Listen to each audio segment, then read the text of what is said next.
আল্লাহ বলছে তুমি জামিন থেকে আসমান পর্যন্ত, মাশরিক থেকে মাগরিব পর্যন্ত যদি তুমি পাপ করে আমার কাছে কিয়ামতের দিন চলে এসো, আমি পৃথিবী ভর্তি ক্ষমা নিয়ে তোমার সাথে আমি দেখা করব, সাক্ষাৎ করব, কিন্তু আমি এই 3 প্রকার লোককে কিয়ামতের দিন ক্ষমা করব না। 3 প্রকার লোক, 3 শ্রেণীর লোককে আমি কিয়ামতের দিন ক্ষমা করব না। 1 নাম্বার, ওই লোকটাকে ক্ষমা করা হবে না যারা আল্লাহর সঙ্গে শিরিক করে। আল্লাহ বলছেন আমি ক্ষমা করব না। 2 নাম্বার, কোনো মানুষ যদি কোনো বান্দার হক মেরে খায়, কোনো বান্দার জমি দখল করে খায়, কোনো বান্দার হক নষ্ট করে, কোনো বান্দার হক মেরে দেয়, ওই বান্দাটাকে আমি কিয়ামতের দিন ক্ষমা করব না। আর 3 নাম্বার, ওই লোকটাকে ক্ষমা করব না যে লোকটা, যে বান্দা আমার কোনো বান্দাকে দুঃখ দিয়ে আসবে, আঘাত দিয়ে আসবে, কষ্ট দিয়ে আসবে, বেদনা দিয়ে আসবে, যন্ত্রণা দিয়ে আসবে। কোনো মানুষকে কষ্ট দিয়ে না ভাই, চোখের দ্বারাই, মুখের দ্বারাই, হাতের দ্বারাই, চলাফেরার দ্বারাই কোনো মানুষকে কষ্ট দিবেন না, আঘাত দিবেন না, কোনো মানুষকে দুঃখ দিবেন না, কোনো মানুষকে বেইজ্জত করবেন না, অপমান করবেন না, কোনো মানুষকে আপনি কষ্ট দিবেন না। যদি কষ্ট দেন, আপনি লোকটাকে কষ্ট দিলেন, লোকটার মনে কষ্ট থেকে গেল, কিন্তু আপনি হয়তো বুঝতে পারেননি বা ধ্যান দেননি, বা রক্তের গরমে বা আপনি মানে বলেছেন ধুর কি হবে, থেকে গেছেন। কিন্তু কিয়ামতের দিন যখন জান্নাতে ঢুকবেন, এই লোকটা দরখাস্ত করে দেবে, আল্লাহ এই লোকটা আমাকে পৃথিবীতে বেইজ্জত করেছিল, অপমান করেছিল, দুঃখ দিয়েছিল, কষ্ট দিয়েছিল, আল্লাহকে আমরা পারিনি, এর বিচার চাই। ফেরেশতারা খপ করে ধরে নেবে, বলে এর জবাব দিতে হবে। আপনি ফেঁসে গেলেন, আপনি ফেঁসে গেলেন। তো কথা হচ্ছে ভাই, এই 3 প্রকার লোককে আল্লাহ ক্ষমা করবেন না। তো পৃথিবীতে আপনি 3 প্রকার বাদে আপনি যতই গুনাহ করেন, পাপ করেন, অন্যায় করেন, আল্লাহর কাছে ক্ষমা চান। আল্লাহ ক্ষমা দেওয়ার জন্য বসে আছে ভাই, আল্লাহ মাফ করার জন্য বসে আছে। কিন্তু গুনাহ করার পরে কোনো লোকের সামনে বলিয়েন না, লোকের সামনে বলে বেড়ায়েন না যে আমি যখন জামানি ছিল, চ্যাংড়া ছিলাম, যখন আমার ইয়ং বয়স ছিল, কি করিনি দুনিয়াতে, সব করেছি, এটা করেছি, ওইটা করেছি, এগুলা গল্প করবেন না ভাই। যদি করেন, ওই লোকটা সাক্ষী হয়ে গেল। আপনি কোনো জায়গায় কারোর চুরি করেছেন, ডাকাতি করেছেন, ছিনতাই করেছেন, আপনি ব্যভিচার করেছেন, কোনো জায়গায় আর কিছু করেছেন, আর কিছু করেছেন, আর কিছু গুনাহ করেছেন, যে কোনো গুনাহ করেছেন, আপনি লোকের সামনে বলিয়েন না, ওটাকে আপনি চুপচাপ রেখে দেন। ইনশাআল্লাহ আল্লাহ আপনার গুনাহটাকে চেপে দেবেন, ক্ষমা চেয়ে নেবেন আল্লাহর কাছে। আর যদি 2-4 ঝোনামেলা গুনাহ করেন, 2-4 ঝোনামেলা গুনাহ করেন, এই গুনাহটা আপনার ক্ষমা হবে না ভাই। 2-4 ঝোনা, কে কখন নরম হবে, কাকে ডায়াবেটিস হবে, কাকে সুগার হবে, কাকে প্রেশার হবে, কাকে কখন কার লিভার কমজোর হবে, ক্যান্সার হবে, কে কখন তোবা করবে, কে কখন তোবা করবে না, কিছুতে তোবা করতে হবে, কিছুতে যাবে, সবাই যাবে না। তো ওই জন্য বলা হচ্ছে আপনারা আল্লাহর সামনে দাঁড়াতে ভয় করেন। আল্লাহ বলছেন ওয়ালিমান খাফা মাকামা রাব্বিহি জান্নাতান, যে ব্যক্তি আমার সামনে দাঁড়াতে ভয় করবে তার জন্য 2টি জান্নাত। আবু বকর সিদ্দিক কাঁদতে লাগলেন একদিন, আল্লাহ আমরা যদি মানুষ হয়ে পৃথিবীতে জন্ম না নিয়ে, যদি আমরা ঘাস হয়ে জন্ম নিতাম, সবুজ ঘাস হয়ে যদি পৃথিবীতে আসতাম, জন্তুগুলো এসে আমাদেরকে খেয়ে নিত, আমরা শেষ হয়ে যেতাম, কিয়ামতের দিন আমাদেরকে হিসাব লাগতো না, আমাদেরকে আর কিয়ামতের কোর্টে দাঁড়াতে হতো না। কিন্তু মানে এই কথা যখন বলতে লাগলো, আবু বকর সিদ্দিক যখন কাঁদতে লাগলো, আল্লাহর রাসূল বললেন যে লোকটার জন্য মানে আবু বকরের ব্যাপারে একটা আয়াত নাজিল হয়ে গেল, ওয়ালিমান খাফা মাকামা রাব্বিহি জান্নাতান, যে এই ব্যক্তি মানে যে আল্লাহর সামনে দাঁড়াতে ভয় করবে তার জন্য রয়েছে 2টি জান্নাত। বুঝতে পারলেন?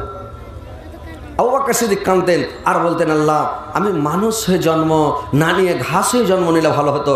আর আপনারা মনে ভাবছেন মানুষ হয়ে জন্ম নিয়ে কোনোদিন চিন্তা ভাবনা করেননি, আল্লাহ কাছে সিলিন্ডার হচ্ছেন না, তোবা করছেন না, ক্ষমা চাইছেন না, একবার চিন্তা ফিকির করেন না যে আমরা পৃথিবীতে এসেছি, আমাদের উপরে কোনো একটা মানে আছে, দায়িত্ব আছে, আমাদের নামাজ পড়তে হবে, রোজা রাখতে হবে, আমাদেরকে হজ করতে হবে, জাকাত দিতে হবে, সাদকা দিতে হবে, তাসবিহ পড়তে হবে, জিকির করতে হবে, বাড়ির বহু বেটিকে, নিজের পরিবারকে নামাজ পড়ার কথা বলতে হবে।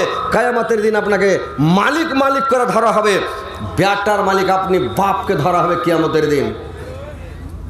বাড়ির গার্জেনকে আল্লাহ পাক 1 নম্বরে ধরবেন, বংশের গার্জেনকে আল্লাহ পাক কিয়ামতের দিন ধরবেন, গ্রামের গার্জেন মোড়ল সর্দারকে ধরবেন, এলাকার যারা মালিক তারাকেও ধরা হবে। ভাই নিজের নিজের বাড়িকে, নিজের নিজের পরিবারকে একটু শাসন করেন, নিজের পরিবারকে একটু শিক্ষা দেন, নামাজ পড়তে বলেন, রোজা রাখতে বলেন, হজ মানে বাড়িতে সবসময় তাসবিহ জিকিরের মানে ফিকির করেন যে যেন সবসময় তাসবিহ পড়ে জিকির করে, কিন্তু সবসময় গান বাজনা মোবাইল নিয়ে মেতে যেন না থাকে। একটু বুঝান, বলেন, শিক্ষা দেন, না হলে কিয়ামতের দিন আপনি ফেঁসে যাবেন, মালিককে ধরা হবে।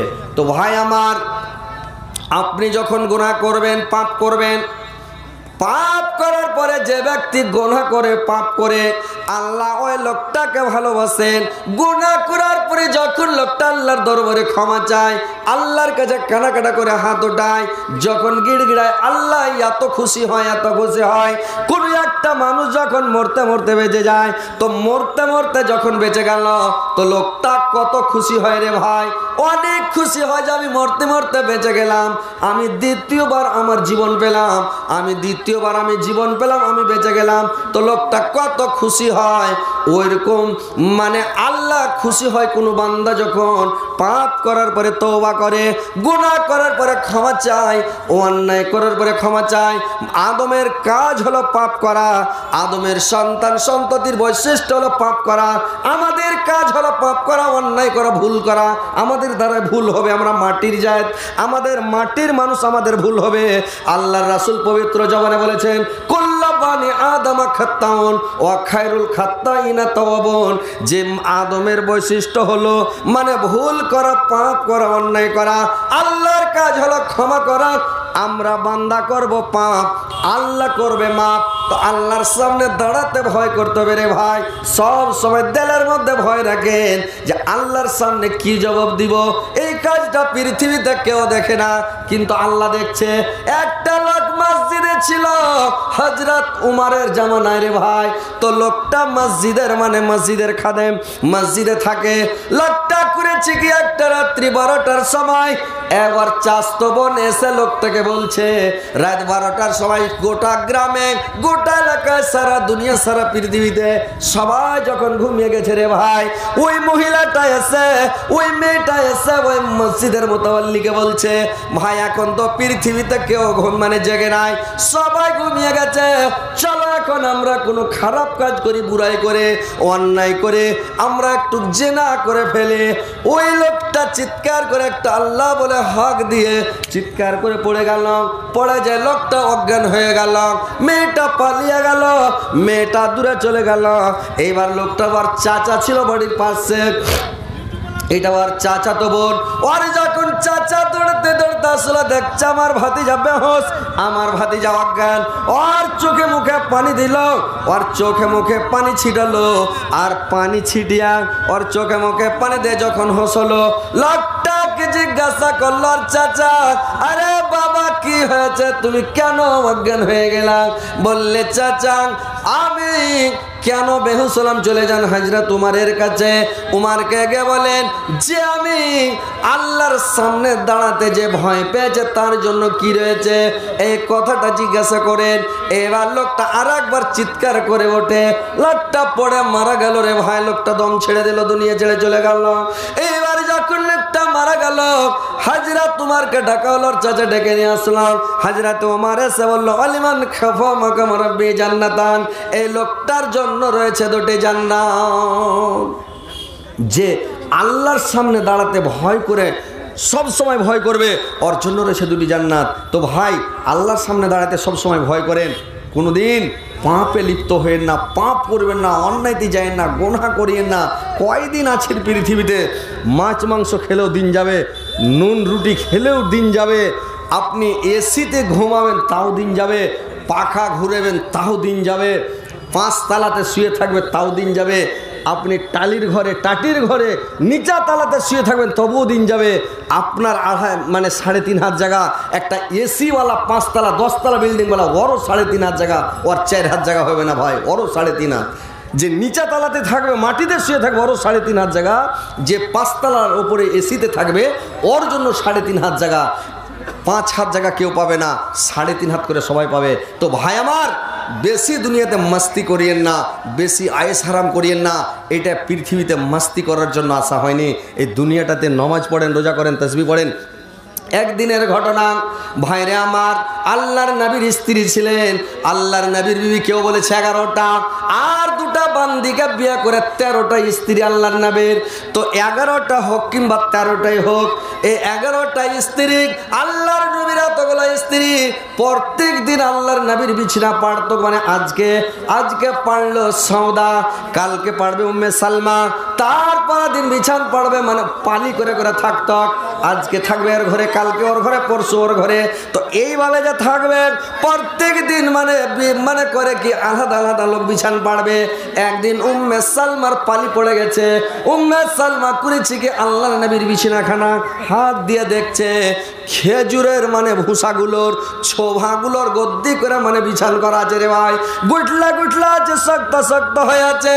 উম্মে সালমা চেপে দেখলেন যে এত শক্ত বিছানটা থেকে আল্লাহর নবীকে ঘুম হবে, আমি বিছানাটাকে মানে তশকটাকে তাও করে দিই, দোহরা করে দে। করেছে কি উম্মে সালমা বিছানটাকে দোহরা করে দিল, তাও করে বিছানটা গদ্দি করে পেড়ে দিলাম। আল্লাহর নবী যখন শুয়ে গেলেন, আল্লাহর নবীকে এত ঘুম আসলেন রে ভাই, এত ঘুম আসলেন, আল্লাহর নবী চেতন পাচ্ছে না। ফজর হয়ে যাচ্ছে, ফজরের টাইম হয়ে যাচ্ছে, সাহাবীরা খালি ঘাটাগুলি করছে, নবী কেন আসে না? নবী তো কোথাও যায় নাই। আরে আমার আল্লাহর রাসূল কেন আসে না? রাত্রি তো এশারের নামাজ জামাতের সহিত পড়লাম, গেলে তো আমাদেরকে বলে যেত, কি ব্যাপার আসে না কেন? এরকম করতে আল্লাহর নবী চট করে ঘুম ভেঙে গেল। আল্লাহ নবী ওযু করলেন, চট করে মসজিদে গেলেন, আল্লাহর নবী নামাজ পড়লেন, নামাজ পড়ে চট করে বাড়ি চলে আসলেন। বসে থাকলেন না, বাড়ি আসে তার বিবিদেরকে জিজ্ঞাসা করলেন, এরে আমার বিবিরা বলো তো আজকে কার পালি ছিল, কে আমার বিছানা পেড়েছো বলো? উম্মে সালমা বললেন, ইয়া রাসূলুল্লাহ আজকে আমার পালি ছিল, বিছানটা আমি পেড়েছিলাম। আল্লাহর নবী বললেন, উম্মে সালমা তুমি বিছানটা কেমন করে পেড়েছিলা বলো তো? প্রত্যেক দিন কেমন পড়া থাকে, আজকে তুমি কেমন করে পেড়েছো?